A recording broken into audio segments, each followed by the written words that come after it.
என் பையன் 94லங்க இந்த ஆக்சிடென்ட்ல செத்து போயிட்டாங்க. எங்க வீட்டுக்கார் 2006ல் ஹார்ட் அட்டாக்ல செத்து போயிட்டார். நான் ஒண்டி, நான் என்ன பண்ண முடியும் சொல்லுங்க? நான் கேட்குமா, நம்பர் வரல, எங்களை என்ன செய்ய சொல்றீங்க? ஒரே வார்த்தை தான், இந்த நம்பர் வரல, நாங்க என்ன செய்ய முடியும், கவர்மெண்டோட ஆர்டர் அது அப்படின்ட்டாங்க.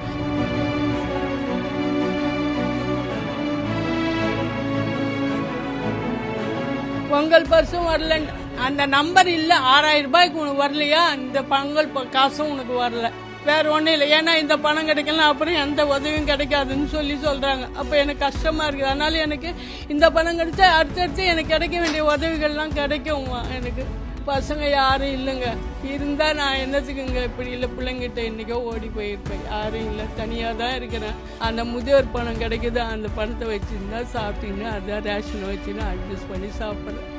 எனக்கு அடிச்சு உதவி செய்ய சொல்லுங்க இந்த காரியத்துக்கு. என் பேர் விஜயலட்சுமிங்க. அந்த ஹவுசிங் போர்டில் தான் நான் இருக்கிறேன்.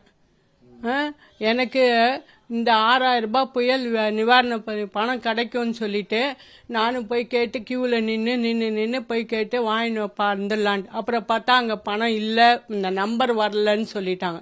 சரின்னு அதையும் விட்டுட்டோம். சரி என்ன பண்ணாலும் பண்ணிட்டோம். அப்புறம் எழுதி கொடுக்க சொன்னாங்க. சரின்னு எழுதி கொடுத்தா அந்த கார்பரேஷன் இதுக்கு எழுதி கொடுத்தோம். அங்க என்ன சொல்றாங்க, இனிமேதாம்மா பார்க்கணும், இல்லை என்ன சொல்றாங்கன்னு புரியவே இல்லை. அவங்க ஒண்ணுமே பதிலே சொல்ல முடியும், எங்களுக்கு எதுவும் தெரியாதுன்னு சொல்லிட்டாங்க. அதுக்கப்புறம் வந்துட்டு இந்த 1000 ரூபாய்க்கு இன்னைக்கு போய் 1 மணி நேரம் போய் ரேஷன்ல கொடுக்குறாங்கன்னு சொல்லிட்டு போனா அங்க போய் நின்னா அங்கேயும் நம்பர் வரல சொல்லிட்டாங்க. நான் ஒண்டியா இருக்கிறேங்க, புருஷன் இல்லை, புள்ள இல்லை, நான் என்ன செய்ய முடியும் சொல்லுங்க? எனக்கு இந்த வருமானம் ஏதோ ஒரு உதவி கிடைக்கும்னு சொல்லி தான் நான் கேட்கறேன் நான்.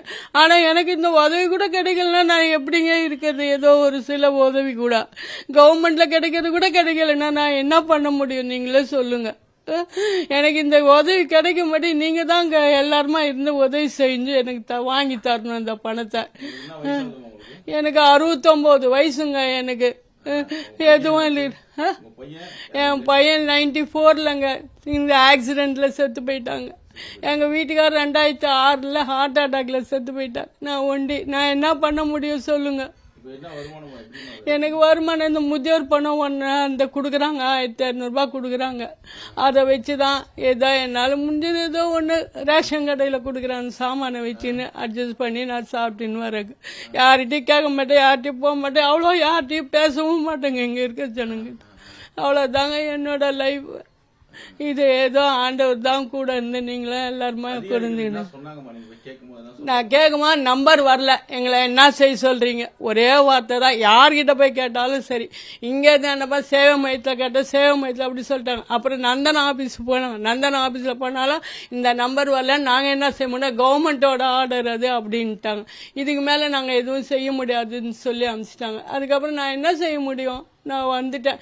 இங்கே தெருவில் போகிறாங்க, என்னம்மா இப்படி அழுது உக்காந்துங்க அப்படி கேட்ட பிறகு ஒருத்தர்கிட்ட சொன்னேன். நான் சொன்னதுக்கு தான் அவங்க தான் இந்த இது ஏதோ ஏற்பாடு பண்ணி எனக்கு இது பண்ணி வாங்கி தரேன் அப்படி இப்படின்னு சொன்னாங்க. அது எனக்கு தெரியாது அதை பற்றி எதுவும். பொங்கல் பரிசும் வரல, அந்த நம்பர் இல்ல, 6000 ரூபாய்க்கு உனக்கு வரலையா, இந்த பொங்கல் காசும் உனக்கு வரல அப்படி சொல்றாங்க. அப்புறம் நான் என்ன பண்ண முடியும் சொல்லுங்க? ஆமாமா, இந்த அரிசி கார்டு தான்மா. போன மாசம் வரையும் நான் ரேஷன் அரிசி வாங்கி எல்லாம் வாங்கி நான் சாப்பிட்டுதாம்மா இருக்கிறேன். அப்படி இருந்தா எங்களுக்கு கிடைக்கல, நான் என்ன செய்ய முடியும் சொல்லுங்க? நீங்களே ஆமாங்க, இங்கெல்லாம் இது தண்ணி ஒழிவினே தாங்க இருந்தது. படுக்கை இடுக்க எல்லாத்தையும் தள்ளி விட்டுட்டு எல்லாத்தையும் இது பண்ணிட்டு தாங்க கஷ்டப்பட்டு தாங்க நாங்க இருக்கிறோம். ஆமா, அப்படிதான் சொல்றாங்க. என்னைக்கு என்னது அது எனக்கு தெரியாதுங்க அதை பத்தி. எனக்கு இந்த பணம் கிடைச்சா உதவியா இருக்குங்க, வேற ஒன்றும் இல்லை. ஏன்னா இந்த பணம் கிடைக்கலாம், அப்புறம் எந்த உதவியும் கிடைக்காதுன்னு சொல்றாங்க. அப்போ எனக்கு கஷ்டமா இருக்குது. அதனால எனக்கு இந்த பணம் கிடைச்சா அடுத்தடுத்து எனக்கு கிடைக்க வேண்டிய உதவிகள்லாம் கிடைக்கும். எனக்கு வேற எதுக்கும் இல்லை. நான் கேட்கறதே அது ஒன்று தான், அந்த உதவி கிடைக்கணும் எனக்கு. ஆமா, முதல்கிட்ட அதான் கேட்கறேன். எனக்கு அந்த பணம் 6000 ரூபாய் கிடைக்கணும். இந்த 1000 ரூபாய் பொங்கல், நான் போன வருஷம் வரைக்கும் பொங்கல் காசு வாங்கினேங்க நானு. இந்த வருஷம் இல்லன்ட்டாங்க. அப்ப நான் என்ன செய்ய முடியும் நீங்களே சொல்லுங்க. அவங்க கிட்ட போய் கேட்டா அவங்க இந்த பதில சொல்லிட்டாங்க. அப்புறம் நான் யாரு அப்படி சொல்ல 6000 ரூபாய் நீ குடுக்கல இல்லாமா அவனுக்கு, அப்ப இந்த பணமா அதனால வரலமா அவனுக்கு அப்படின்ட்டாங்க அவங்க. அப்புறம் நான் என்ன பேசுறது அவங்க கிட்ட, அதையும் என்னால பேச முடியல. கம்முன்னு வந்துட்டேன். நான் யார்கிட்ட சொல்லி இது பண்ண முடியும், யார்கிட்டையும் சொல்லவும் முடியல என்னால. பசங்க யாரும் இல்லைங்க. இருந்தா நான் என்னத்துக்குங்க இப்படி இல்லை, பிள்ளைங்கிட்ட இன்னைக்கோ ஓடி போயிருப்பேன். யாரும் இல்லை, தனியா தான் இருக்கிறேன். உதவியும் ஆள் கிடையாது, உதவி செய்யறோம் ஆள் கிடையாது. நான் என்ன பண்ண முடியும் சொல்லுங்க. இது மாதிரி ஏழையா இருக்கிற எங்களுக்கெல்லாம் கொஞ்சம் ஏதாவது உதவி கிடைக்கும்னு நாங்க நம்புறோம். அந்த முதியோர் பணம் கிடைக்குது, அந்த பணத்தை வச்சிருந்தா சாப்பிட்டீங்கன்னா அதான் ரேஷனை வச்சுன்னு அட்ஜஸ்ட் பண்ணி சாப்பிட்றேன். எனக்கு கிடைச்ச உதவி செய்ய சொல்லுங்க இந்த காரியத்துக்கு.